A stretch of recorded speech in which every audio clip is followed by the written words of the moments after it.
All right, we're going to get started. I know there'll still be some stragglers coming in, but we'll just get started here. My name's Polly. Welcome to the Hudson Library and Historical Society. Well, thanks for coming out on this very cold night. In the back, we have a whole bunch of handouts, help yourself.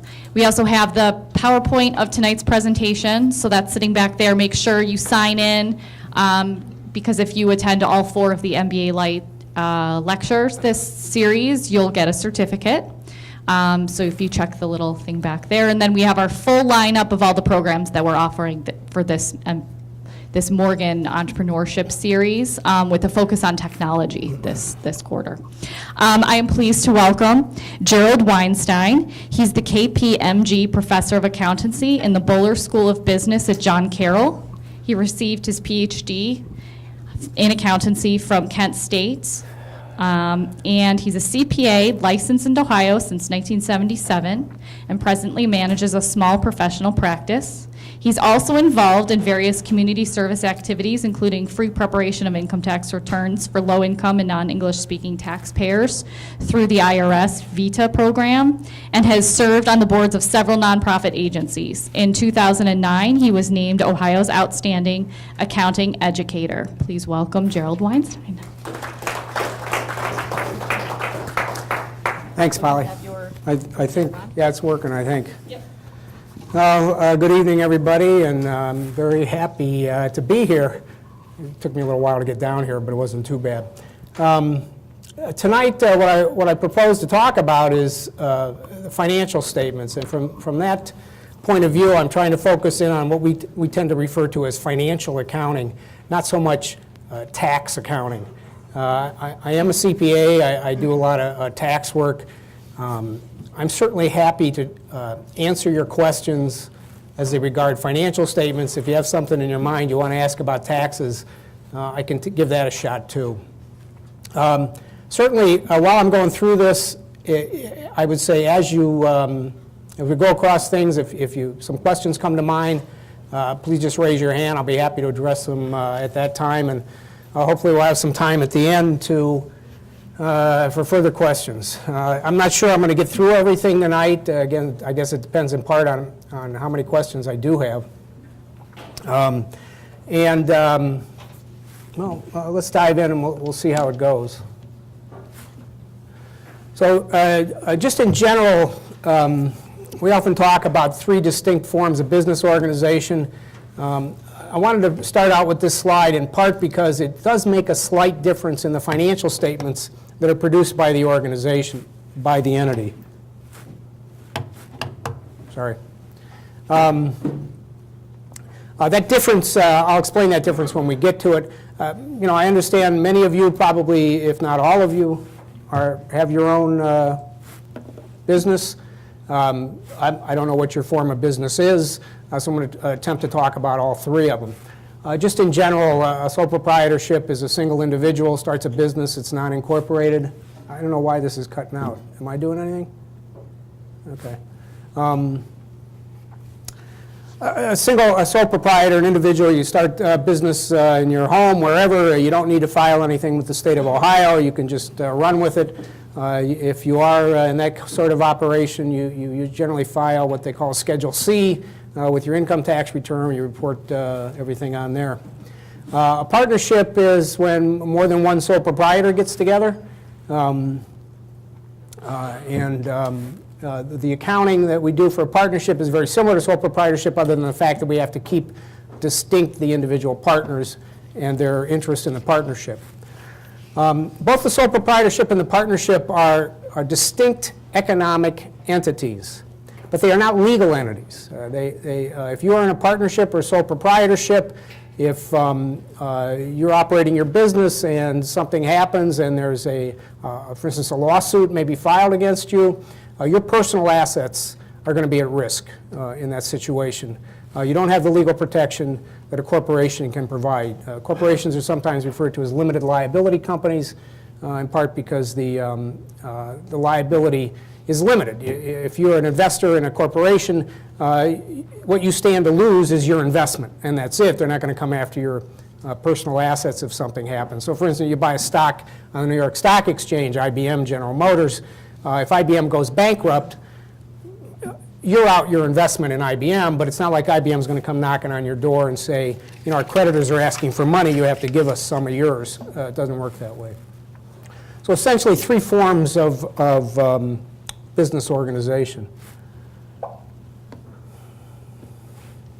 You can follow along with me in your handout.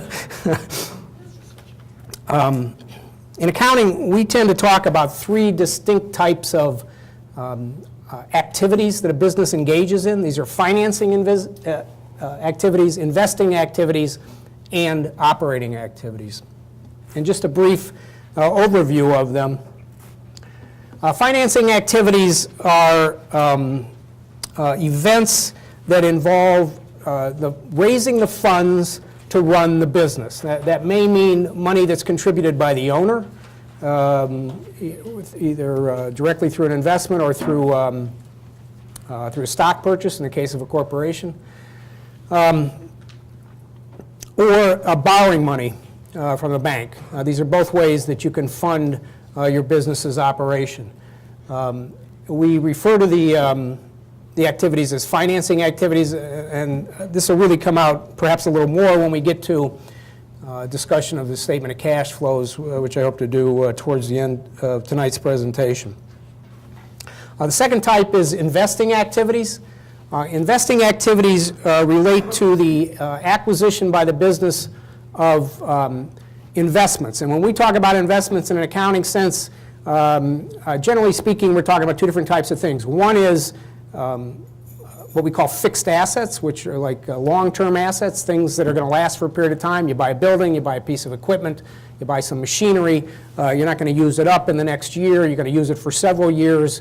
When you buy that piece of equipment, that's an investing activity of the business. Because let's face it, if you need business equipment to run your business, that's not when you purchase it, that's not a typical daily activity. Your business is selling your product or your service, not buying equipment to run the business. So it's the sort of thing that happens on a less than regular basis when you make investing activities. Another type of investing activity is just making investments. Businesses can invest in other companies. Your business could make an investment in the stock of another company. It's probably a little easier to explain if I talk about it with respect to a corporation, which again is a distinct legal entity, different from a sole proprietorship and a partnership. If you're in a sole proprietorship and you buy some IBM stock, that's a personal investment of yours. But if you're in a corporation, a business corporation, that corporation can actually make that investment also. They can buy the IBM stock, perhaps hoping to make money off the dividends or the capital gain that may occur from holding that stock for a period of time. Those are referred to as investing activities. The third type of activity is what we refer to as operating. And operating refers to the regular daily activities of the business. This is the sales of your product or your service. This is the payment of your regular expenses if you have employees, your rent, your insurance, any of those kind of things that you do on a regular basis are considered operating activities. And we talk about them in those 3 categories: operating, financing, investing. Important for the operating activities section are these 2 categories, these 2 elements, if you will, of the financial statements, those being what we call revenues and expenses. Revenues are increases in assets that result from the sale of whatever it is that you sell, a product or a service. Increases in assets, I'll talk a little bit about assets in a minute, but essentially, look, you sell your product or service, as you well know, you either sell it in direct exchange for cash, you give the service or product, they give you cash, or you sell on account. And in that case, you create what we call accounts receivable. Those are also assets. So either way, whether you sell for cash immediately or you sell for cash that you're going to receive in the future, that will generate a revenue at the time when you make that transaction. Expenses, as it says, are costs of assets consumed or services used in generating the revenue. And this is what I was saying before when I went through that list: the insurance, the rent, the employee's payment. You hire people to work for you because you want them to sell your product or service. That's what they do, and then that's part of the regular daily activities. That's considered an operating activity also. In general, when we talk about one of the primary financial statements, we'll have a little more to say about later, the income statement, it's made up largely of these two items, revenues and expenses. Well, more often than not, there are maybe only one type of revenue. You know, you sell a service, well, you have revenue from services, that's it, but you'll have multiple types of expenses going forward. You can also have multiple revenues depending on what it is exactly that your business is engaged in. And I'm sure most of you can understand what it says there at the bottom. If your revenues exceed your expenses, that means income, and if it goes the other way around, then it's a loss from the activities of the business. Yes? I'm sorry, can you speak up? Often you'll hear CapEx versus OpEx, capital expenditure versus Yes. operational expenditure. Yes. Can you just talk about those a little bit? Yeah, capital expenditures basically just refers to the payment of cash. You're going to lay out cash for something.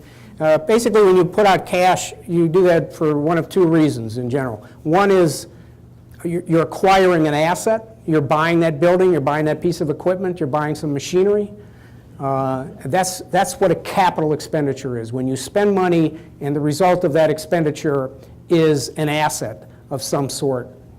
Alternatively, you often will pay for things that you've already used or you're going to use very quickly. So for instance, you pay your employees after they've done their work. You don't pay them before they work, you pay them after. You pay your rent, you probably pay ahead of time, but maybe a month, and by the end of the month it's expired anyway, you've used it up. You pay for advertising that's run, things like that. Those are revenue expenditures. Revenue expenditures are immediate expenses when you incur them. They go into that income statement, they reduce net income. When you make a capital expenditure, if it's of the nature of a fixed asset, it may be subject to depreciation, and then the depreciation as an expense hits the income statement that way. But the basic distinction there is one creates an asset, the capital expenditure, one creates an expense, the revenue expenditure. I often have a time with this because, you know, people tend to think, well, assets, those are good things, and expenses, those are bad things. But the reality is when you're spending money, you're going to get one of those two things probably one way or the other. So it's just a question of what it is. Okay, so I want to spend basically the rest of the evening just talking about these four financial statements. These are the basic financial statements that are employed by business entities. The retained earnings statement is unique to corporations. And maybe when I get to that point, I'll talk a little bit about how a partnership or a sole proprietorship would address some of those issues as well. But let's start out with the income statement. Yes? When you talk about corporations, is it subchapter S, corporation, A, corporation? Okay, that's a tax question, but it's a good one. And you incorporate your business. Many of you probably have incorporated businesses. You've filed paperwork with the state of Ohio to be chartered in the state of Ohio to be an operating corporation. After you incorporate your business, now you make a choice as to how you want to be taxed.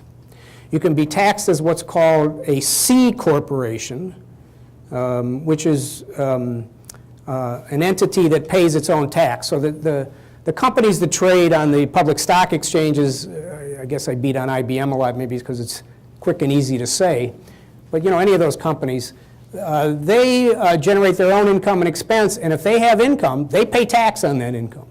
They pay it. You don't pay it.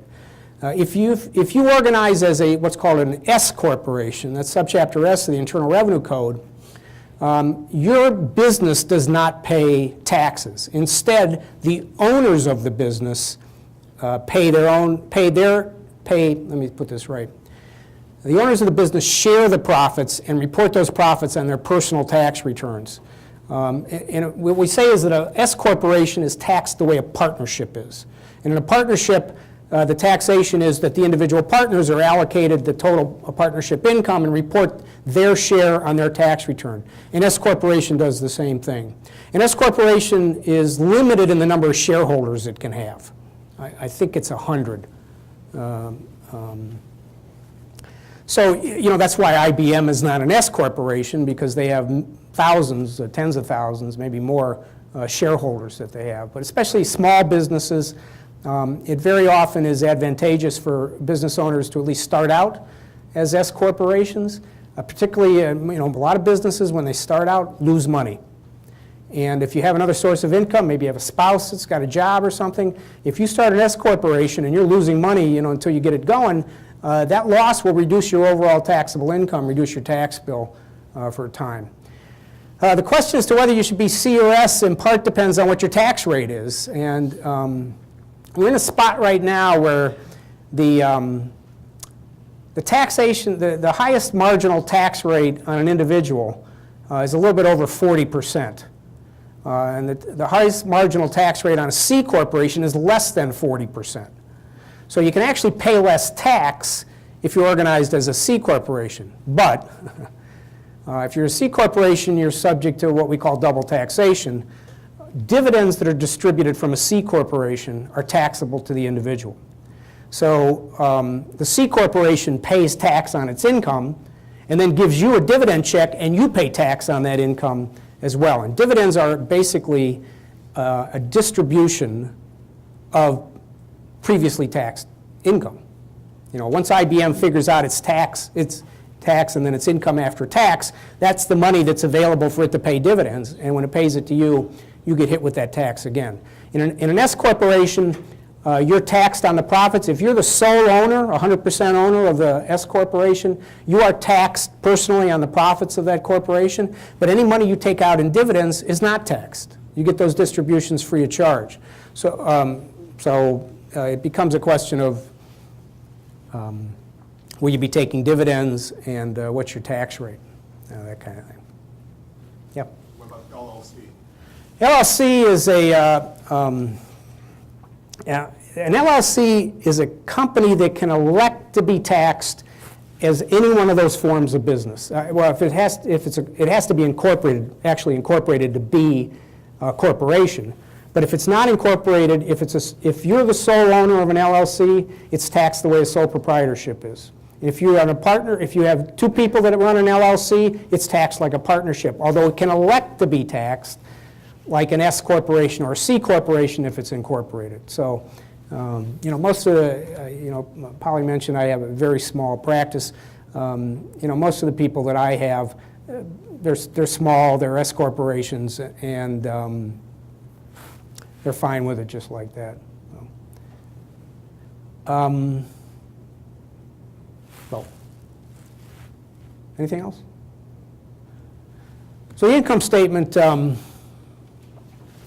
is where you basically see the results of a period of time.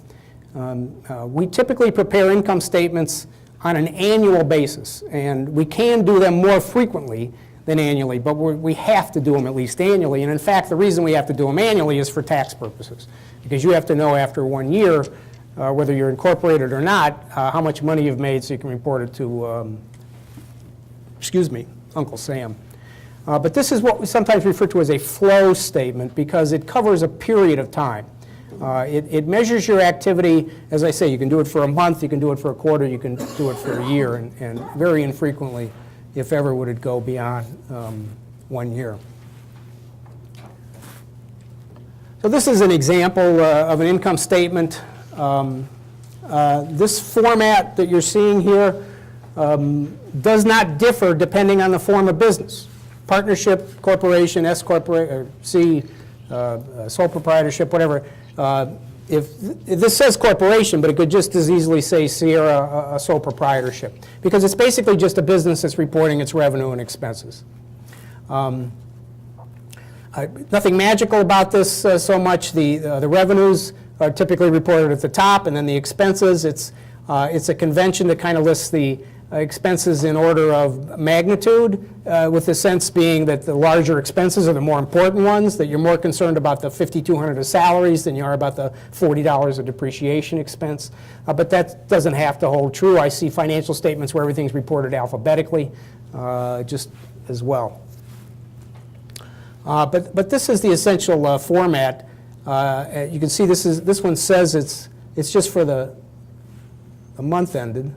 Yeah, there it is, the month ended. And as you can see, I'd grabbed these PowerPoint slides from an old textbook, but nothing's really changed that much.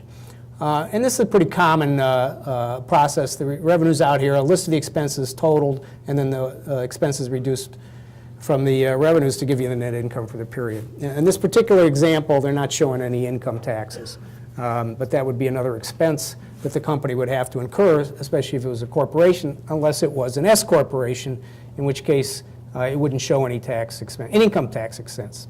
Those of you that have employees know that you also incur payroll tax expenses for paying your share of the FICA tax for your employees, unemployment and things like that, that would show up on this statement as well. Even if you don't have income taxes, you'll have those other taxes. Okay. I did want to mention, they say do this statement first. Obviously, my guess is you folks aren't doing this statement. But in terms of the process of trying to work towards the rest of the financial statements, we need to know what the income is before we move on to the balance sheet and the other financial statements. You know, it's also gotten to a point, and I see this with the clients that I have, and I'm sure with many of you, there's software out there that is relatively inexpensive that you can do a pretty good job of recording all your receipts and disbursements in. And I'm thinking here of things like QuickBooks and the likes of that. I'm sure many of you use that software. I think it's good stuff. I use it myself. You can produce income statements off of that. It's always a question of what you put in. You want to make sure that, just like with anything with a computer, the old garbage in, garbage out sort of scenario. And from that perspective, you know, it always helps, I think, to make sure that you've entered everything. Well, first of all, you should have a separate checking account for your business. I always recommend that. And then you should reconcile that checking account on a regular basis to make sure that you haven't missed anything, that nobody's cashed a check that they shouldn't have cashed on your account, and that the checks that you've written have actually cashed and aren't just sitting out there somewhere. So we take the income statement as it's produced, and then we do this retained earnings statement. As I said, this retained earnings statement is prepared by corporations. We're going to get to the balance sheet in a minute. When we get to the balance sheet, you're going to see that there's a section called the owner's equity of the business. And in a corporation, there are essentially two components to that equity. In a corporation, there is the common stock, which is the stock that's been issued by the corporation for cash generally. I mean, if you have a corporation and you started it with stock, you probably made a cash investment, or at least you put in some assets of some sort, whether it's a building or land or what have you, in exchange for that stock. That's one of the components of that equity. And then the other component is the so-called retained earnings. Retained earnings represents the cumulative income of the business that has not been returned to the investor in the form of dividends. You recall I said that when a corporation reports its net income after taxes, that's the amount that's available for it to pay dividends. That's generally the case.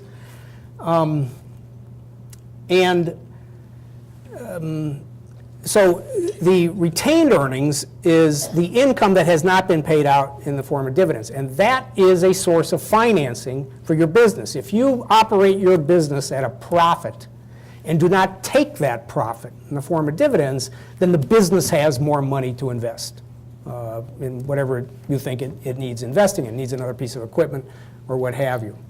Now what changes here, if we're talking about a proprietorship or a partnership, is that there is no common stock in a proprietorship or a partnership. There's just the investment by the individual owner or owners.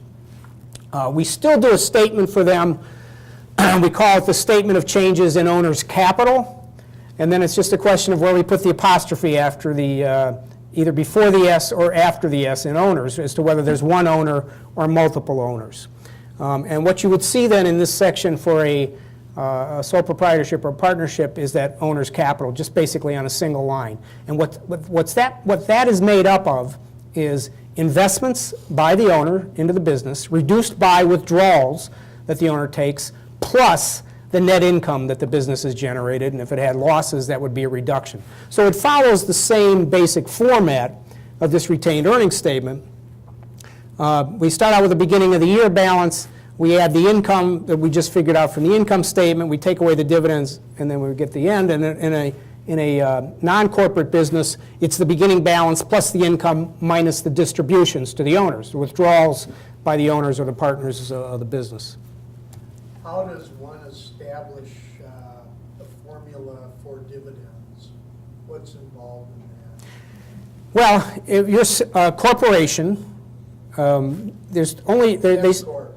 Okay, that's fine. Well, as an S-corp, again, any money you take out is not taxed, as long as you haven't taken out more than your capital, if that makes sense. Yeah. There's no, I can't give you the right answer. Well, what are the components that go into it? We say when you're going to pay a dividend, there's two things you need: cash and retained earnings.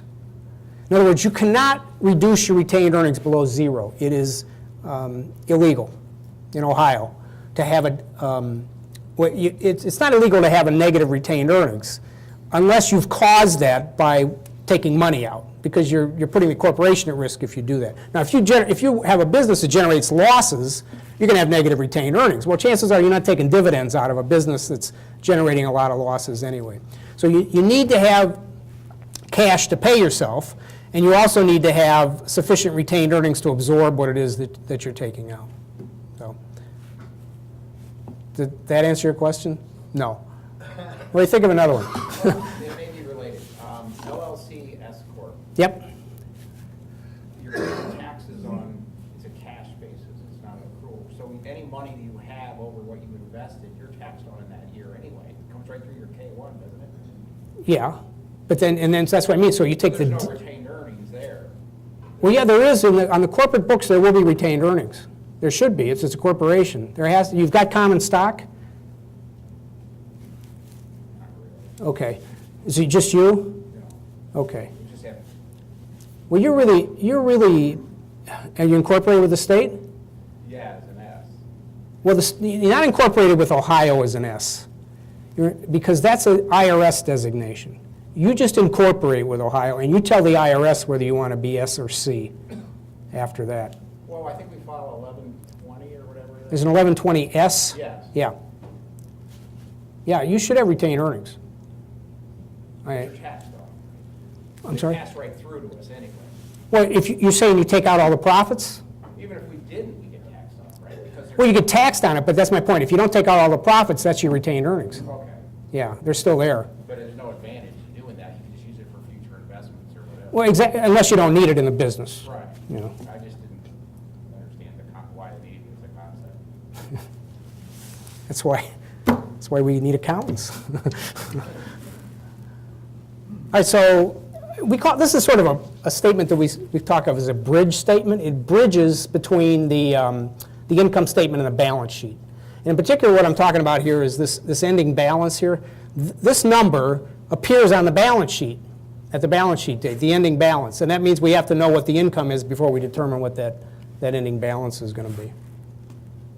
So this is what a retained earnings statement would look like. It's also a document that covers a period of time, from one point in time to another. This happens to be for 1 month.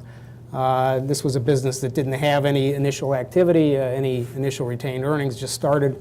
So beginning balance plus income minus dividends. In a unincorporated business, this would just say owner's capital up here, plus income minus withdrawals. And you come down to a number down here, which would be labeled, in this case, owner's capital on this date. This statement is done second because, again, this number, this ending balance, now goes to the balance sheet. Yeah. I think what you're saying is, for myself, there's a different taxable status of dividends over income, correct? There's a different taxable status for dividends. That's correct. I mean, dividends are taxed at a favorable rate that are received by an individual, not by a corporation, but an individual. So why would you not take everything as a dividend? Why wouldn't you? Because, are you a C corporation or an S corporation? I'm sole proprietor right now. Well, then you don't have dividends. Right, no, I'm just, for future reference, I'm just asking. Well, because you're taxed on the income. I mean, yeah, you could do that. I mean, here's what the IRS will say. If let's say you're the sole owner of the business, it's a working, functioning business. It's not something that runs itself. You have to do something. You can't say, I'm just taking out everything in dividends and I'm not going to pay myself a salary. Okay. You have to pay yourself a fair salary, whatever that might happen to be. And in part that's because, of course, the IRS gets to collect the Social Security tax and the unemployment tax from you, and they're going to say, look, you can't have a business and not have somebody running it. Now, if you have an employee that runs it and you're the capital guy, but you're not the business guy, then you can take that out as dividends. But going back to that question, if you pay W-2 earnings to people for their work, and then anything on top of that you get a K-1 on, you can't classify that as dividends to get it at the lower income tax rate, federal income tax rate. You're getting that. No. No, not for an S corporation. S corporation, you're not going to get any dividends out of an S corporation. Not that they're taxable. Not that they're taxable. Wasn't that his question? Is that what? No, that. Yeah, I mean, okay. I mean, yeah. If you go to an S corporation, it's all coming out of your own tax rate. Right. I mean, well, you're taxed on the income already, and that's why the dividends aren't taxed when you pull them out.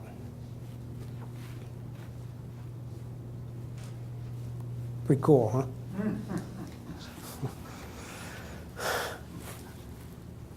Yes, sir. So in other words, backing up just a minute here, I'm sorry about this, but I'm not clear. That's all right. In an S corp,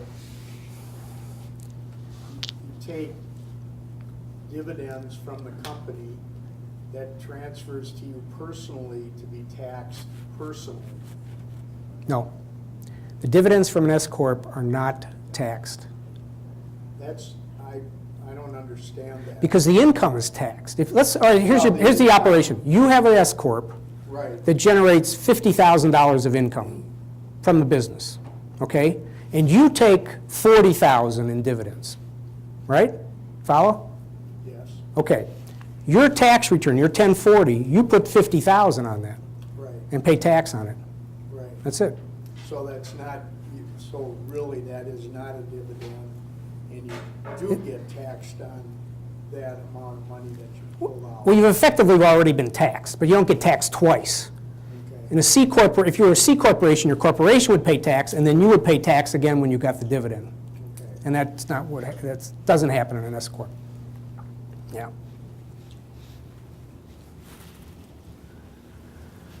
Okay, so the balance sheet, of course, balances because of this thing here. This is sometimes referred to as the basic accounting equation. And stockholders would be a term we would use for incorporated businesses. This is, if you're an unincorporated business, this is again just owner with the apostrophe before or after the S, depending on how many owners there are. And we'll show you an example here in a minute, but the balance sheet, first of all, is different from those other two statements, and the next one I'm going to show you in that it is prepared at a point in time. We say the balance sheet is sort of a snapshot of what the organization owns and what the organization owes. What it owns are the assets, anything that you have the control over. So typical assets include cash in the bank, accounts receivable, inventory, property, plant, and equipment, land, buildings, machinery, things like that. You can have intangible assets such as patents and copyrights. Some of you may have started a business. You may be, invented something. You created a patent, and you're marketing that patent. You may be aware that probably doesn't show up on your balance sheet anywhere. Look, there's a lot of things that don't show up on any of these financial statements that are legitimate items for the business to be concerned about. You know, back on the income statement, one of the things that we're kicking around today is reporting for sustainability efforts. So, you know, I mean, everybody wants you to be green and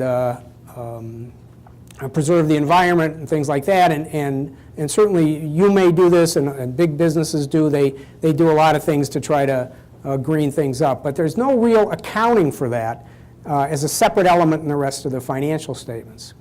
The human capital that you have is not reported in these financial statements. You know, I think it was General Electric or somebody used to say, you know, our most important asset is our people. And that's very true. You know, you have employees or even you that are running the business. Where would they be without you or without your employees? You invest a lot in those people. They work for you, they do a good job, and you pay them based on the work that they did, not the fact that they're still going to be here tomorrow. So in some respects, they actually do represent an asset of the business. It doesn't show up on the balance sheet anywhere. Basically, we take what we call in accounting a transactions-based approach. And what that means is it's not going to get on the financial statement unless there's a transaction. A transaction being an exchange between the entity, the business, and a third party, whether that's an employee, whether it's a vendor, or it's you as a third party.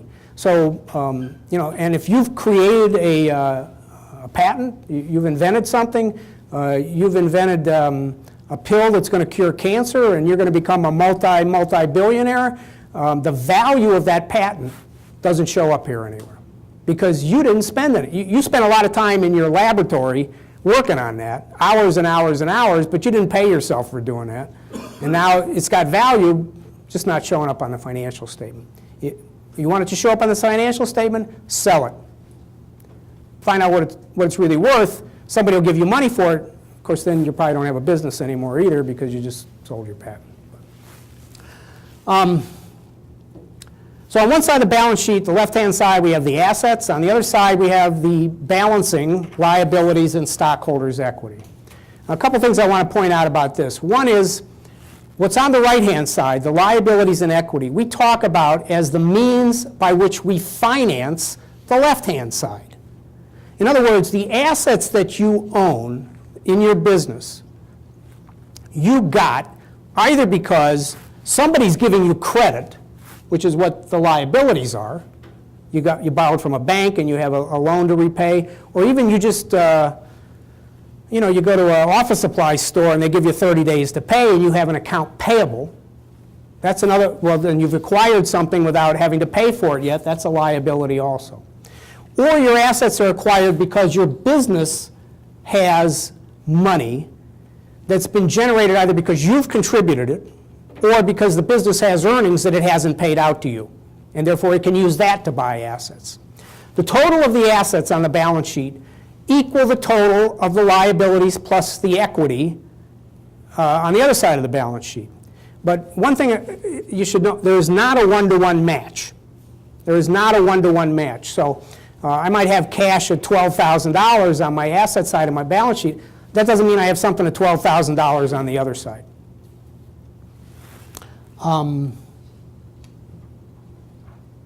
So yeah, that's the balance sheet. So we have the claims of the creditors and the claims of the owners. All your assets are subject to claims by either you or somebody else. And if it's you, it's not a big deal probably, because you're going to do what you want with them. But if you owe money, then you have to be able to provide, obviously, a repayment of that debt at the appropriate time. So this is an example of a balance sheet.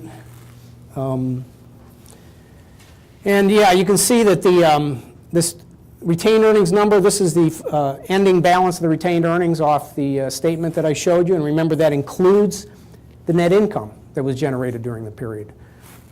The balance sheet is prepared as of a single date, snapshot in time. So on October 31st, this is what the business owned, and this is what they owed either to vendors or to themselves. So you see these things up here. These are all considered assets. This says office equipment net. That means net of the Depreciation's been taken on those assets. We'll talk a little bit about that if you want. I don't know if you, some of these you may be wondering what they are. I don't know. Obviously, hopefully receivables, I mentioned those earlier. You sell things on account. That's what generates those. Supplies, these would be things that you use in your business that you haven't used yet. They're sitting in the storeroom and you're going to use them in the future, but you haven't used them yet. Since you haven't used them yet, you still have them. This would be something that might be comparable to the form of inventory. If you're running a retail business, you buy goods from a supplier, and then you put them on a shelf and you wait for somebody to come in and purchase them. I mean, think of a grocery store or a hardware store where they have stuff for you to come in and buy. Until you come in and buy it, it belongs to the business. It's an asset of the business. When you take that thing up to the register and pay for it, title transfers at that point. It goes from the ownership of the business to your ownership because you've exchanged cash for that item, and then it's no longer considered inventory. But as long as you still have it, you haven't sold it yet, it's part of your assets. This prepaid insurance, this is one of those funny things that us accountants do just to make it so difficult that not everybody could be an accountant. What this represents is money that you've spent. I might have done that, sorry. This represents money that you've spent for something that you haven't used yet. And insurance is a great example because insurance, unlike when you pay your employees, you don't pay your insurance after you have the car accident. You have to pay it before. So you buy insurance, you buy it for a 6-month period of time, or a year or something like that. Well, when you buy it, then it still has value in the future. And so we consider it an asset until it gets used up. We call it a prepaid expense. And what happens for that particular item is over time, we write that off to the income statement. It's the exact same thing we do with the office equipment when we depreciate it. We're writing that off, and we're translating that asset into an expense and as it gets used up. So over a period of time, this prepaid insurance balance will go to zero, and this $550 will show up as a reduction of income on the income statement. And then you'll go out and you buy more prepaid insurance and you start the whole process all over again. Rent, you'll sometimes see in that category prepaid rent, prepaid advertising. If you're going to do advertising in media like television or radio, you may pay now and they're going to run the ad for the next 6 months. That would constitute a prepaid asset as well. Any questions about assets of various type things maybe you have on your own financial statement, not up here, you don't know what it is or why it's there on your financial statement? Unearned income, give an example. Okay, yeah, that's what this is, unearned revenue down here. This is on the liability side. Let me just, I'll get to that, but let me do a general discussion here. Again, this is, these are things that you owe. These are things that you owe. So this note payable, that would be typically you borrowed money from somebody, whether it was a bank or an individual, but you signed a note indicating you were going to pay it. Of course, interest is going to be added to that note balance. That's separate and above the note itself. You know, when you borrow money, you pay interest on the borrowed money. In this case, what we're saying is this business borrowed $5,000, and interest accrues with time. So on the day I borrow the money, you know, if I'm going to pay that loan back this afternoon, maybe there's no interest whatsoever. I take it out in the morning, I put it back in the afternoon, there's no interest. But if I hold that money for a month, they're going to charge me interest for 1 month, whatever it might happen to be based on the rate and the period of time. I mean, the basic interest equation is principal times rate times time. And of course, rates, whenever you see an interest rate, it is always annual. Interest rates are always stated in annual terms unless it says otherwise. But when you go to the bank and it says their CDs are 1.1%, we could only wish that that would be a monthly rate. It's an annual rate. So basically, these are things you owe. The accounts payable would be for vendors. You buy goods where you haven't paid for them, but you're buying on open account as opposed to borrowing money from somebody. So basically, you probably have 30 days to pay, and you'll pay that account payable in 30 days. I mentioned the interest, just the salaries. These would be wages that have been earned by your employees that haven't been paid yet. So for instance, we're going to cut this financial statement on October 31st. Well, maybe October 31st is a Wednesday, and you pay people on Friday. Well, people have worked Monday, Tuesday, and Wednesday, the 29th, 30th, and 31st, but you haven't paid them yet, but you've incurred the cost. If you went out of business right after this balance sheet was cut, you still owe those employees $1,200, so we record that payable on your balance sheet. Unearned revenue, or unearned income sometimes called, is the flip side of this prepaid insurance. If you are an insurance company, when you receive that money for somebody's paying you for 6 months worth of insurance, well, you haven't earned that money yet because you haven't provided the service. You know, you're going to provide the service at the rate of 1/6 for each of the next 6 months. And so what you would do is you would write off this unearned revenue to income. We write off the prepaid insurance to expense. We write off the unearned revenue to income as we earn it over time. This can also happen if you're in the type of business where you take a deposit. A customer buys something from you and has to put money down that they're not going to pay the rest until you deliver the product. When you receive that money, it's not revenue to you. It's not income. It doesn't go to your income statement because, look, if something happens to you after you take that money, you know, you take the money now and tonight something happens to you and that product never gets delivered, that money goes back to the person that gave it to you because you never fulfilled your part of the contract. So it remains a liability until you fulfilled it. Does that make sense? As long as you don't go bankrupt. The money goes back. Well, if you go bankrupt, then everybody in that liability side is knocking on your door. Right, and the one guy who's not up there is your uncle, Sam, and he's got a much bigger knocker, and he's going to get paid before anybody else is. Right? Yep. So in trying to quickly evaluate the health of an organization, a balance sheet is, I mean, this example, they've got 15,200 cash, which sort of covers any of the liabilities. Yeah. Because if, let's say, a notes payable is due November 1st, that really isn't reflected in the balance sheet. Now, in the liability section, nothing can really cripple the company, but you know, the balance sheet is it's just a snapshot, and it really doesn't give you a good sense of the ongoing health of a company. No, that's not necessarily true. I mean, this one, like you say, it looks like they're in pretty good shape, but I could certainly create a balance sheet where they have little cash and a lot of liabilities. And that would give you a different message in terms of what the financial statement is. You know, one thing I'm not prepared to talk about tonight is ratio analysis, which you know, is commonly done by financial analysts and so forth. You know, there's a whole slew of ratios we can prepare that are based on the income statement, the balance sheet, the statement of cash flows, that can all be used to help judge a business's health, financial health. So if you had 50 businesses to evaluate a limited amount of time, would you say, I'd like to see 3 years of an income statement? And that would sort of be the best to decide this is the short list and these are not? Well, you know, the only thing I'd say about that is all these financial reports are historical. So you can give me 3 years of income statements, but I didn't know that yesterday the United States government declared what you're selling to be hazardous waste. So those income statements didn't tell me. So, you know, I'd hesitate to say that that's the way to go. I guess to answer your question, if I don't have a lot of time, then I want to be very cautious about the investment that I'm making, because it's not about what happened in the past. It's about what I think is going to happen in the future. A business like this looks pretty healthy, but I don't even know what they sell. You know, what's the product? What's the demand for it? What are the prospects for it? You really need to look at all that stuff. So yeah, just as a general rule, I wouldn't go diving into that pool without some analysis. They sell camera film. Yeah, right.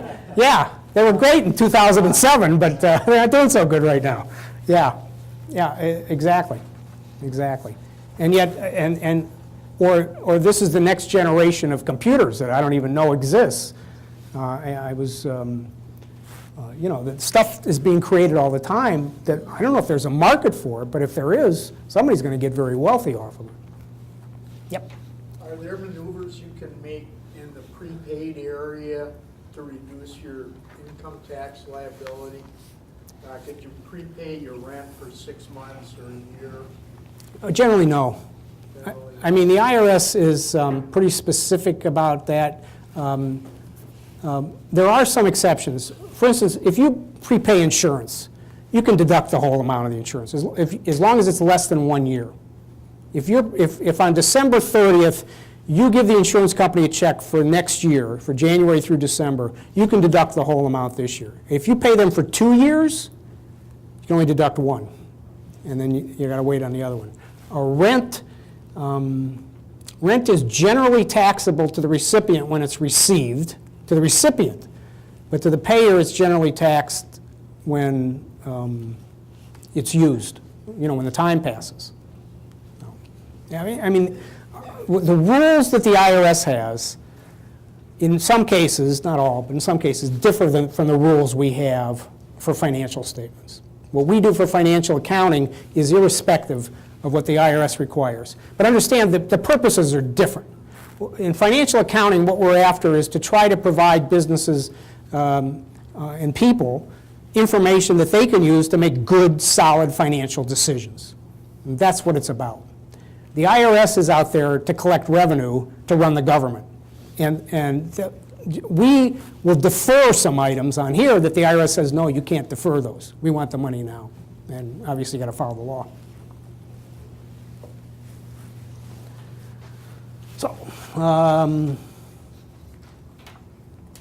So yeah, and then, I don't know, so again, this would just be the owner's equity section down here, and it'd probably just be a single line if you're an unincorporated business. And of course, you see the total of the assets equals the total of the liabilities and the stockholders' equity. That's, of course, why we call it a balance sheet. So, let's see what else I got here. The fourth financial statement that we produce is called the statement of cash flows. I will tell you that the accounting profession resisted this for a long time. Now, I guess I should back up a little bit.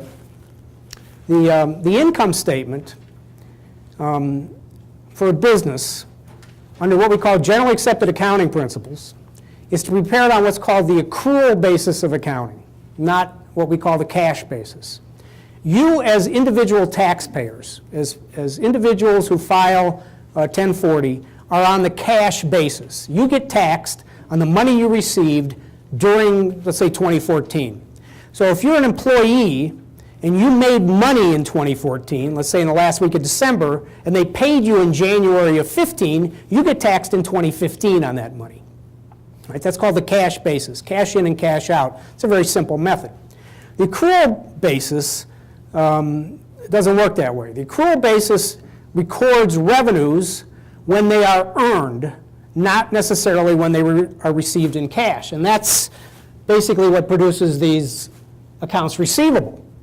All right? If this business was not on the accrual basis, they wouldn't have accounts receivable, because they wouldn't care about, well, they would care about them, but they wouldn't have to record them. But the offset, not the offset, but the reason these accounts receivable arose is because they sold something and they didn't get paid for it. Well, the income statement is going to reflect that $200 there as revenue, part of the income for the current year, even though the cash hasn't been received.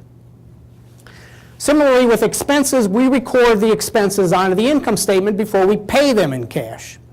So you incur the expense. Again, talking about employees, you owe them for Monday, Tuesday, and Wednesday, but you're not paying them until Friday. We're going to record the expense on the income statement as of October 31st because that cost has been incurred, even though it hasn't been paid yet. So we use the accrual method to report income and expense for a business. Now, having said that, small businesses, which generally are those that have under $5 to $10 million of revenue, can elect to use the cash method. All right? It is not required by the IRS for small businesses. So my guess is most of you may be running your business on the cash basis. I will tell you, if you were going to get, if you needed for some reason a certified financial audit, if you needed a CPA to come in and audit your financial records, maybe you're going for a bank loan and the bank wants to see an audit, so you got to have an audit come in, they're going to require that you switch over to the accrual method to do those financial statements. They won't be able to audit them unless they're done on the accrual method. And the reason we use the accrual method is because you can manipulate the cash, right? You can say to somebody, you know what, I already made enough money in 2014, pay me in 2015, and then I'll report the income in 2015. And that's perfectly legitimate. And if you're on the cash basis, you can do that. If you're on the accrual basis, it won't help you, because you're going to report that income in the year that you earned it, not in the year that you received it in cash. So one of the things about these financials is accrual basis. And again, a lot of you probably, if you have businesses that are small enough, it's generally advisable to put people on the cash basis if we can. And the reason is basically these accounts receivable. Remember I said the offset of that would be that they reported income on their income statement. Well, if it's on their income statement, they're going to be taxed on that, but they haven't received it yet in cash. So if we can put you on the cash basis, then you won't be taxed on that $200 until you've actually received it. And therefore, we can defer the payment of the tax, and that's oftentimes what we're trying to do, is to save you income taxes. Yes? If you what? If you have a retainer. Yeah. Piece, and you have a contract for $500,000, and you get it in January or February, but it's for 15 months, 15, 1-5? would you have to pay the tax? That's an example of unearned revenue, where you receive the cash in advance of earning it. No, I mean, you wouldn't get the whole check. Well, oh, I understand what you mean, never mind, okay. Okay. So because you get paid every month, but you still have to pay What? taxes on it in that year, so in 2014, you get that contract. Well, now wait, if in January you got a 15-month contract, Which is, and it's worth $500,000. Okay. But you'll get paid throughout 15 months. Well, But you're on accrual, do you have to put all of it? if you're on accrual, you're going to push 3 months into next year. Okay. Yeah, you're going to report those latter 3 months next, the following year. Yeah. On the cash basis, well, it might be if you're getting paid monthly, it might be the same thing. But if you get that money up front, then you would allocate it out. But if you're on the cash basis, you report the whole amount for tax purposes.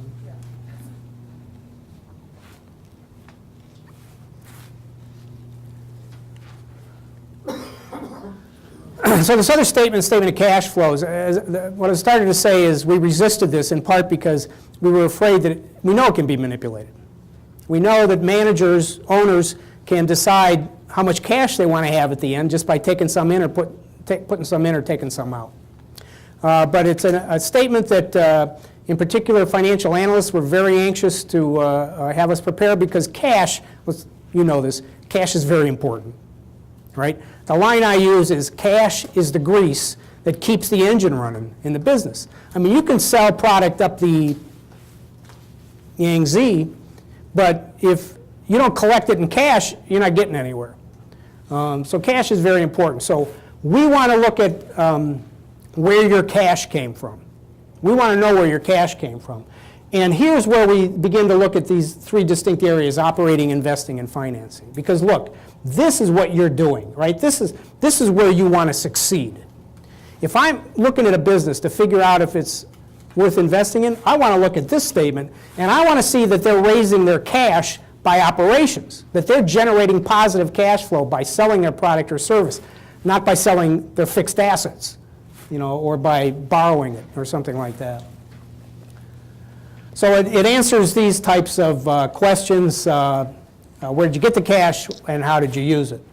And this is an example of the a statement of cash flow. It's got three distinct areas: operating, investing, and financing.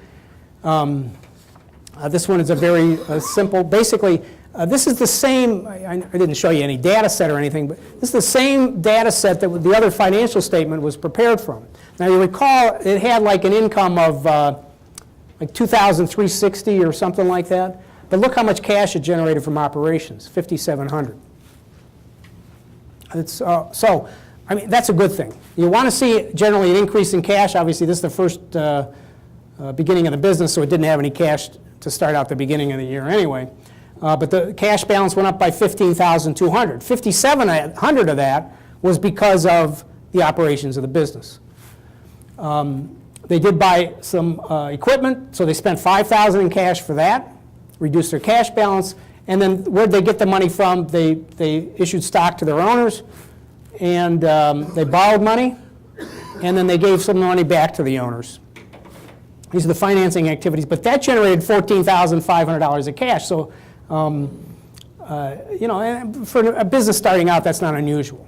You're going to need to have financing from somewhere, so a big chunk of it's going to be down in here. But as the business matures, look, once you've issued the common stock, that's it. You know, unless you're going to bring in more people to invest in the business, you're not going to do that again. And so this is a one-time shot here, pretty much. Obviously, these other two items can happen on a regular basis if you need them to. But we have this operating, investing, and financing activities.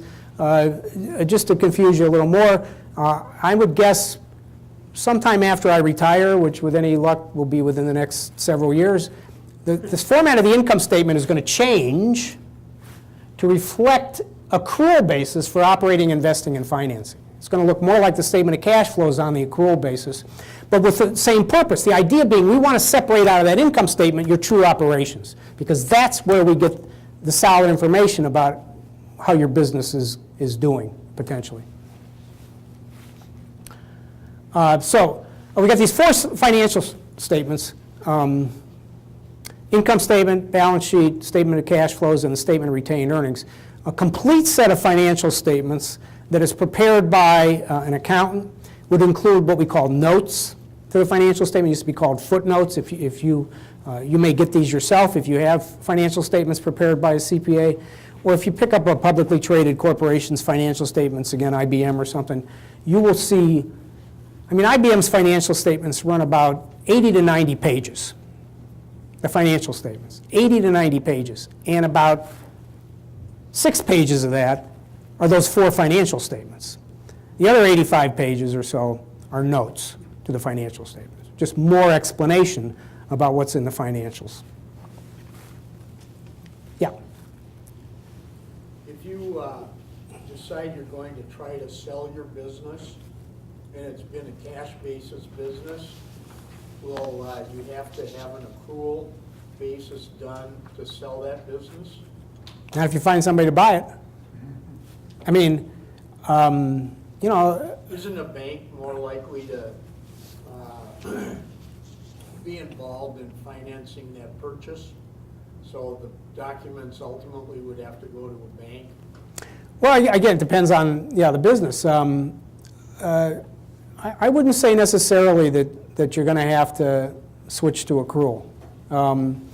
It depends on what the individual, I mean, if you were able to, if I wanted to buy your business and you were able to show me, pick a number, 6 or 7 years of financial statements and or your tax returns for the business for the last 6 or 7 years prepared on a cash basis, and I see a successful business, I don't need to see the accrual basis financials. And I may or may not be able to convince the bank that also. Pardon? I should probably be able to convince the bank that too. If I go in and say, look, I want to buy this business, here it's had income every year for the last 5 years, obviously you have to have some level of trust that you're not just making these numbers up, that they actually exist. But if that's truly what it is, then I don't see a problem with the bank lending money on that. Banks lend money to cash basis people all the time. Maybe not as much as they might lend to an accrual basis, but maybe so. I think what I have here towards the back are a little more detail, and we've actually talked about some of these things, so I'm not going to belabor them, but this is a list of the assets, liabilities, the equity, the basic equation. Oh, here's the other stuff that's in the financial statement, publicly traded. The MD&A, as we call it, the management discussion and analysis, basically is management saying, look, these financial statements report what we did last year, but let me tell you what we're going to do this year. And we're also going to talk about what happened last year. We can explain some things that happened last year, but we're also going to talk about the things we have planned for next year. So this is a good way to determine, if you believe them, what they think is going to happen in the future going forward. I mentioned the notes, and then the auditor's report is strictly, if you have an independent CPA, there are multiple levels of service an independent CPA can provide with respect to financial statements. The basic level, the lowest level is what we call a compilation. And if I do a compilation report, I say, look, the business gave me these numbers, and I put them together in a financial statement, but I didn't audit them. I don't know if they're good or not. They just gave me the numbers, and I made them look like a financial statement. There's also a level of service called a review, and if I'm going to do a review, I'm going to look a little bit more at those statements. Maybe I'm going to reconcile the bank account. Maybe I'm going to look at the detail of the accounts receivable, make sure it ties out to the total number on the financial statements. I'll do some analytical procedures to give myself a little bit of reliance that I can state that I've reviewed these financial statements and I don't see anything wrong with them. The highest level of attestation is what we call an audit, certified audit. That's where the auditor's report would come in. All publicly traded companies are required to have certified audits. Generally speaking, private companies are not, although as I said, sometimes you may want to go for a big bank loan and the bank wants to see a certified audit. In the auditor's report, they will say, we have examined the balance sheet, the financial statements, and we believe, based on our test, and they run a lot of tests and a lot of analysis, they contact outside third parties, they contact your bank, they do a lot of account analysis. We believe that these financial statements fairly present the results of operations for the period ended October 31st or whatever the period is. The auditors there are giving their opinion, and they are not saying these are correct financial statements. We can never say that these financial statements are true and correct because auditors don't look at every transaction. They test transactions. So, in a large business, there may be tens of thousands of transactions. We're going to look at a subset of those transactions and get our opinion on the basis of that analysis. The auditor's report, if it's what we call clean, it's a clean auditor's report. It says these financial statements fairly present. You can also have auditor's reports that aren't so clean. The worst thing you can get is one that says these financial statements do not fairly represent the results of operations. And generally, you don't get those because you'll fire the auditor before he issues that report. And then you go looking for another auditor who, by the way, will talk to that first auditor in the first place. So if you really are making up numbers, you're probably not going to get a clean report from anybody. But the auditor's report is part of the set of financial statements. Oh yeah, so this is just some stuff that's in MD&A.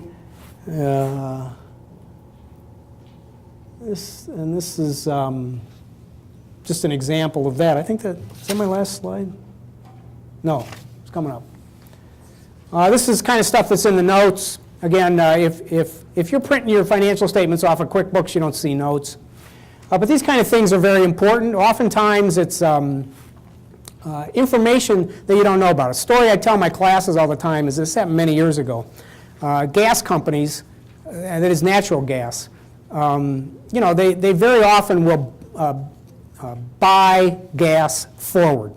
They'll buy now for delivery in the future. People do this with all kinds of things, gasoline, crude oil, commodities, what we call the futures market. Well, because the airlines do that all the time. They lock in the price of fuel and so on and so forth. There's a natural gas company that had reported its financial statements, had fine, clean financial statements, no problem. And in the notes to the financial statements, they talked about these forward contracts that they had locked in. And in the notes, it talked about how they had locked them in, and there was a financial analyst reading them, and he was recognizing that the prices that they had locked in were way high compared to where the price of natural gas was by the time the statements were issued, and by what the projections were for where natural gas was going. So he called all his clients and he said, sell the stock. And sure enough, about 2 months later, the stock tanked when people started to realize that now they're paying these exorbitant prices for the natural gas. That information was nowhere except in the notes to the financial statements. And remember, that's the 85 pages of legalese, or accountingese, if you will, that appears at the back of those 4 basic financial statements. It can take hours to get through that stuff. But it does talk about some things that don't hit the financial statement. So one example, might be contingencies. Things that might happen. So for instance, you get sued. Your business gets sued. All right? So they get sued. Are you going to win or are you going to lose? Well, I don't know. Well, if you lose, you're going to have a liability. And if you win, you're not. Well, what are we going to put on the financial statements? Well, I don't know, let me talk to the attorney first. And that's typically what we do as an accountant. If we're aware that there's a lawsuit against you, we'll speak with the attorney you've hired, and we'll ask the attorney's opinion as to what the outcome was going to be. And if the attorney thinks it's probable that you're going to lose, or more likely than not probable that you're going to lose, we're going to book something onto the financial statements as a liability and an expense, reducing your income. If the attorney says this case has holes in it, they're never going to win, we don't put anything on the statement. But it becomes a judgment call, obviously, because the case hasn't been heard yet. We don't know if you're going to win or you're going to lose. Oftentimes, the amount we book is probabilistically based. So there's, you get sued for $500,000. There's a 5% chance you're going to actually lose $5 million. There's a 0.5% chance you're going to get zero.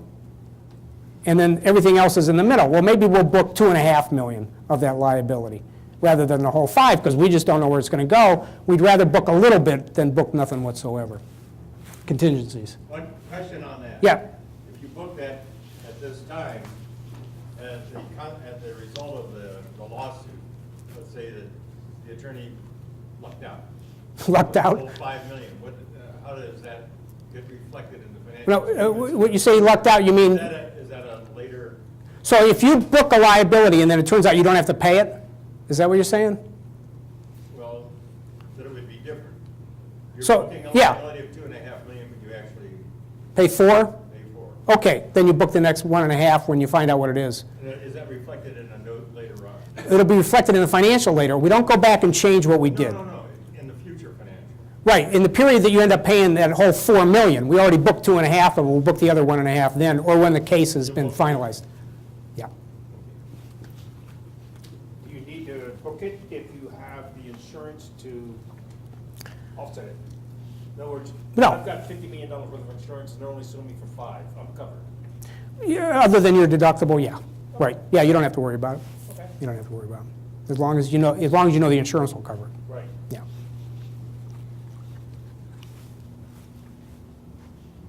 And this is just an example of a note talking about revenue recognition. Yeah, this is pretty common.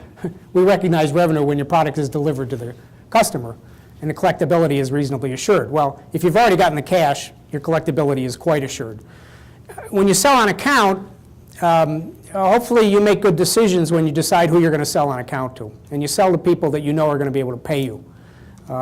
Because here again, you can sell to people left and right that aren't going to pay you, and you'll have huge sales, but you're never going to collect from them, and that's not a good outcome. Generally, we talk about revenue recognition at the point of sale, and certainly in a retail environment, that's what happens. That's what I was talking about with the groceries, trading hands and so forth. Same thing with services. If you provide a service at the conclusion of the provision of the service, or maybe as you're going through it, you do progress billing, and you can book that revenue at that time. But this is important. Collectability has to be assured, reasonably assured.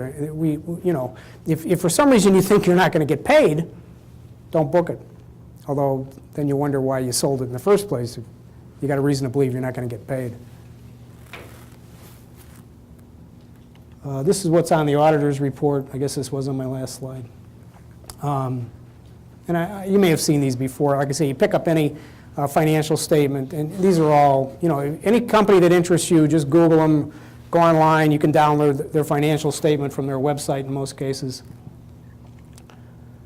And this is the paragraph from the auditor's report example that talks about the auditor's opinion. I think that's the end of my slide. Yeah. So what else do you want to know? While Yes, sir. we do question and answer, I'm going to pass out these evaluation forms. If you could fill them out, it'd be really helpful for the library, knowing what kind of programs we should do. Go ahead. Quick question, goal analysis. I realize this is probably a universal approach, but in buying a small business, what would be the first statement report that you would What would what? What would be the first of all these statements and reports that you would go for to get a sense of? If I was going to buy a small business or some sort? Well, I think I'd look at the income statement. When you're buying a business,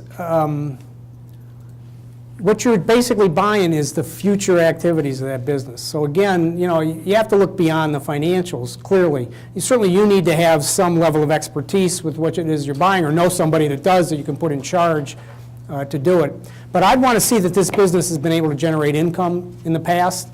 You know, a lot of times when we're talking about small businesses, they don't show a lot of income, but you look and see what the owner has taken out, and that's a lot, and that's kind of what you're looking for also, to get an idea about what the value is. You know, look, I'm an accountant. I want to look at all this stuff if I can, especially if you're making an investment like that. It's generally a major investment, very potentially time-consuming and stuff. You don't want to make a bad decision.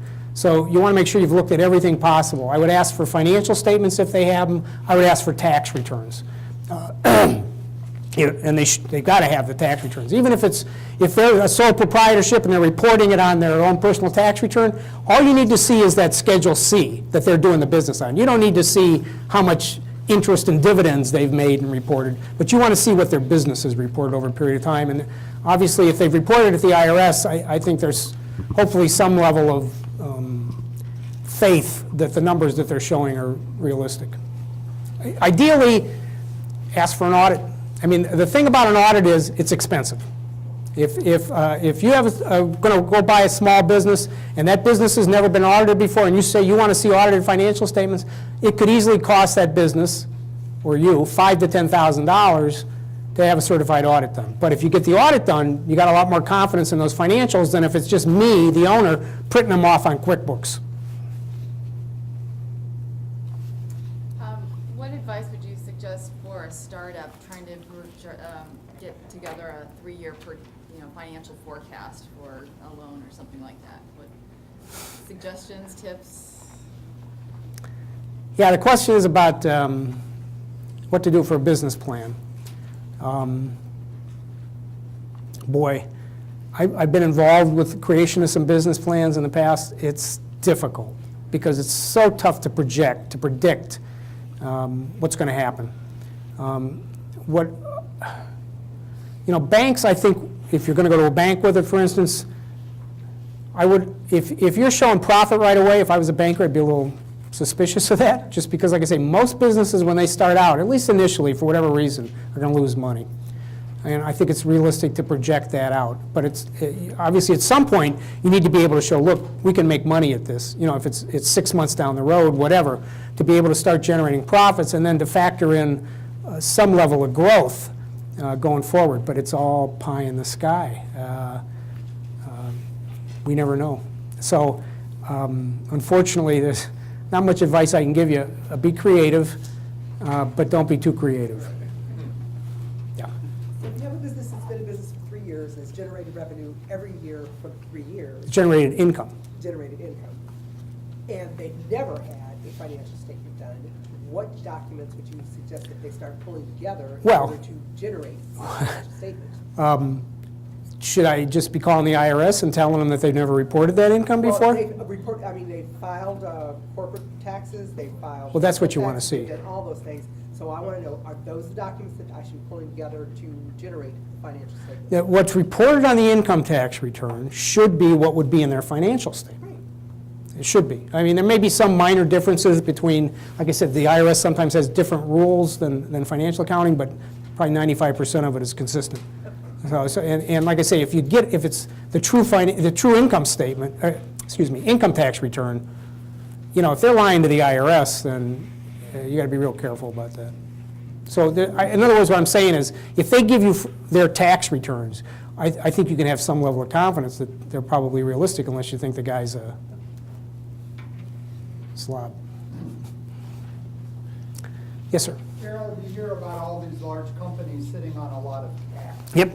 Well, I mean, as just Joe guy on the street, I say, okay, well, operations must be good. They're generating cash. Maybe during the recession, they downsize and they're just not investing back into the, I mean, what conversational comments would you have about that scenario? And is that you can have positive for the economy? Well, I think you can have too much cash. Because one thing about cash, doesn't make much money. yeah, you can invest cash, but what's it make? 1%. The question is, what can you do better with that? And perhaps one thing is to give it to the owners. So a company, Apple, for instance, I think at one time, I don't know if they still do, had more money than the United States government. Yeah, still do. They still do? Yeah. Well, I'm an Apple stockholder. I'd like them to distribute some of that in dividends, but the what? Today? Yeah, but you can be, and that's part of what ratio analysis would show you, is that, because one of the things we do in ratio analysis, well, there's two things. We do what we call horizontal analysis and vertical analysis. Horizontal analysis is across time. Vertical analysis is within a single period. So what I might do for a horizontal analysis is a trend analysis. The revenues are up 10% last year, 3% this year, 5% this year, and so on and so forth. You can look at companies that are in the same industry. You can get averages, or you can look at, you can compare Ford and General Motors, and I guess not Chrysler anymore, but, side by side. Those are auto companies. They're pretty much similar, different size, but similar. They do the same business. Well, how much cash relative to their other assets does Ford have relative to GM's relative to their assets? You can't look at the absolute numbers, because GM might be, I don't know, pick a number, 3 times the size of Ford. So their numbers are going to be much bigger. But relatively speaking, are they in the same ballpark?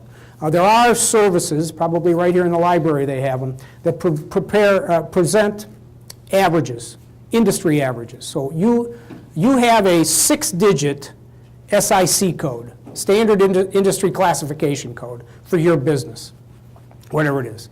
There's books that'll tell you for your SIC code, small, medium, and large, this is what the averages are. The average ratios, the average percentages for sales to income, and so on and so forth, and you can make comparisons. Now, that doesn't mean, if you're not hitting those ratios, that doesn't mean you got a bad business. It just means maybe you're a bit of an outlier. But it also may mean, well, what are they doing that they got better numbers than I do? How are my competitors coming up with these numbers when I can't come up with these numbers? Now, I said that, but at the same time, that information is off of public companies' documents. If you're not a public company, you still may be in the same industry and running up against the same problems. No magic bullet. I mean, some of these companies may be holding their cash because they think they want to spend it for something later, and they just haven't figured out what yet. And some of them are just doing it because they, especially the tech industry, has not had a history of paying dividends. Microsoft for many years never paid them. Cisco, Apple never paid dividends. They've started recently, in part because they built up so much cash. In part because a lot of their acquisitions were not, a lot of their acquisitions are done with cash, but back in the day, especially Microsoft, their acquisitions were all done with stock. I mean, I would have loved to have sold my business to Microsoft in 1979 for a few 100,000 shares of their stock, but I didn't. Yeah. I was just going to say, in some of my business, I think oftentimes when I hear people talking about values of other businesses and buying them, it really depends on the values of those accounts. And I think, obviously, I look with a lot of physicians, and when they sell the practices, that depends on the referral basis. And those folks, they have relationships. And I've seen physicians buy other physician practices, and all of a sudden, they don't get the referrals. Absolutely right. The physician was. Or Yep. you can buy an account from someone and think, oh, I'm going to buy this great business, and all of a sudden, those were friends who were doing the referrals, and those were those contracts matter. So I think sometimes I've seen some purchases where the future income is part of the buyout is based on the retention of clients. So I see people who put those in those contracts and say, yeah, I'll buy it, but I'll pay you out of the 3 years based on the continuation of this business. And insurance, you see that a lot. Yeah. Where if you buy an agency, yeah, I'll pay you over 3 years as long as the business stays in the books. Yeah, that's a good point, because you're right. I mean, there's no commitment. If you have an attorney or an accountant or a physician and that person retires and they sell their practice to somebody, you're not locked into that new person at all. And the person that's buying it has to know that.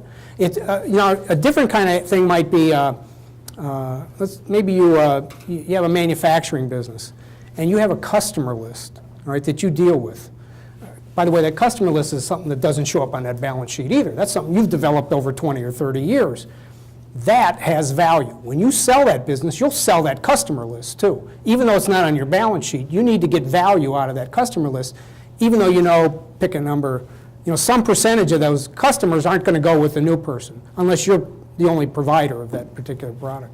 And you want to know if there's, like, I know on insurance, when I look at insurance things, part of the reason I'm here is to learn more about this, but you'll always be footnoted if they have, like, 15% of the business comes from an agency or from one kind of client, and you don't want to buy a business where everything's top-heavy to one customer. Yeah. Published financial statements will give you what they call segment information.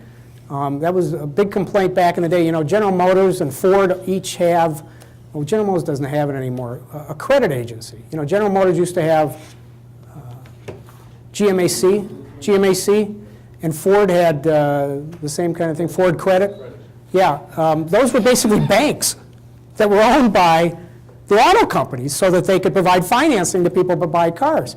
Well, so we'd get a financial statement back in the late 60s, early 70s from General Motors that said they had $10 billion in revenue. Well, how much of that came from the bank? You know, and how much came from selling cars?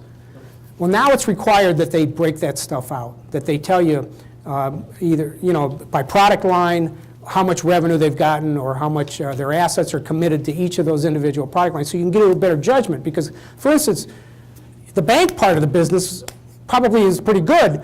The cars part of the business isn't so good right now, or maybe, you know, or at least back, you know, a few years ago. So if you were looking to buy a business like that, you might want to take out the bank part and leave them with the cars.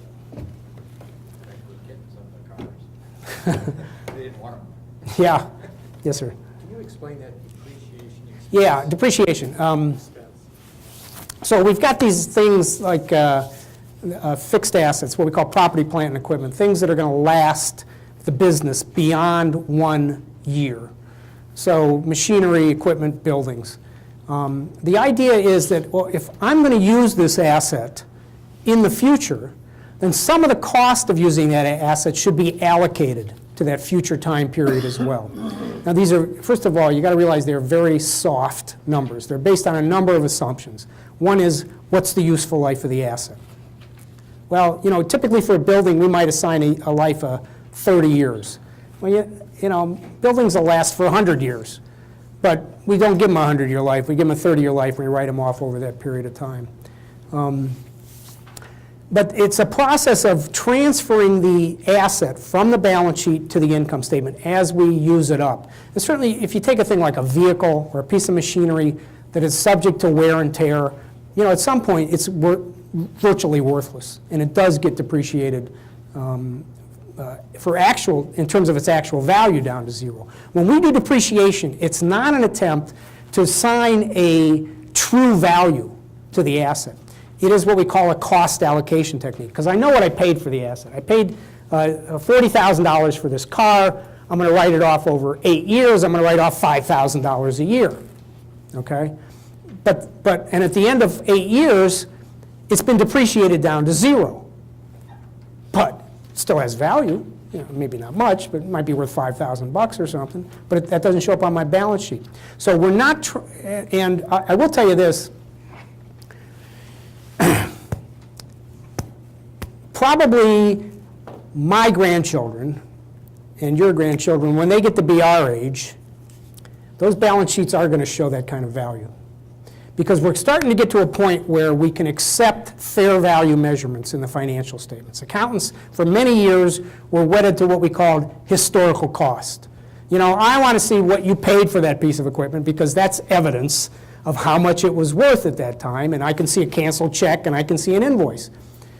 But I don't really know what the fair value is. It's kind of a soft kind of thing, but we're getting better and better at valuing those kinds of assets. And it could be, as we go into the future, something like a piece of equipment or a piece of machinery. We may be able to assign a fair value to it, and then the depreciation will just be what we need to record it down to the fair value. But as it stands right now, depreciation is a cost allocation technique. So we allocate the cost to the periods of use of the asset. So it depends on the useful life that we assign. There's also different methods of depreciation. You can have what we call straight line, which is the same amount of depreciation each year, or we have accelerated methods. which is what the IRS uses, which is a good thing for us, because in an accelerated method, you write off more depreciation expense early in the life of the asset. So you get your expense earlier on your tax return. That means your taxable income's lower. You pay less income tax in the early years of the asset's life. So it depends on the method you pick. It also depends on any salvage value that you might assign to the asset. You know, I think that car's going to be worth, I paid 40 for it. It's going to be worth 5. When I'm done with it, I'm only going to depreciate 35, because I think it's still going to be worth 5 when I'm done with it. So there's all those things that we make up to go into the depreciation calculation to figure out what it's going to be. Building though, because with a building, if you said if you depreciate it over 30 years. Yep. 30 years later, the building's worth more than what you bought it for. That's correct. And so you depreciated it down as an expense. Right. What do you show it as an asset at? 0. Yeah, you think that's a problem? So do I. But that's just it. I mean, we don't have the tech. So I've depreciated that building down to 0. Yeah, I know it's still got value, probably a lot, maybe more than what I paid for it, right? But I don't know that until I sell it. And so we're not going to let it hit the financials because there's no transaction yet.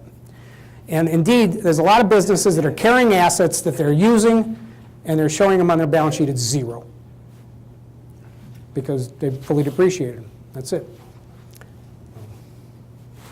Have you heard the term officer's account? No, why don't you tell me what that is? I was gonna ask you. Officer's account? Yeah. I will say this: a lot of times owners of businesses take money out of the business and treat it as a loan, Right. rather than as a dividend or wages. The IRS doesn't like that. They generally give you the first $10,000, but if you've taken more than $10,000 out of that and not reported it as income,